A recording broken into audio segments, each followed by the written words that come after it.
శతధృ వంశం 100 మందిని చంపిగాని చావని వీరవంశం. మాన్సింగ్, నువ్వు చెప్పిన చరిత్ర ఉత్త బుర్ర కథ అని ఇప్పుడే నిరూపిస్తా చూడు.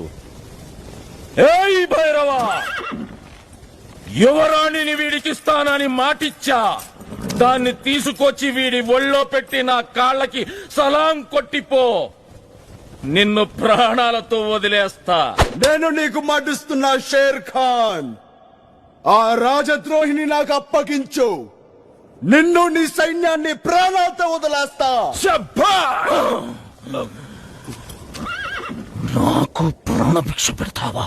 కుదాహుమాయ్, నీ ఒంట్లో రోషం ఉంటే, నీ కథలో నిజం ఉంటే, నా మనుషుల్ని 100 మందిని పంపిస్తా. దాని ఒంటి మీద చేయి పడకుండా ఆపు. ఈ రాజ్యాన్ని, ఆ రాణిని నీకే అప్పచెబుతా. వెన్ను చూపుని వీరుల్ని ఎన్నుకొని మరి పంపించు. వాళ్ళని చూస్తేనే నువ్వు సగం చస్తావురా. ఎక్కువైనా పర్వాలేదు, లెక్క తక్కువ కాకుండా చూసుకో. 100లో ఒక్కడు మిగిలినా నువ్వు ఓడినట్టేరా. ఒక్కొక్కరిని కాదు షేర్ ఖాన్, 100 మందిని ఒకేసారి రమ్మను.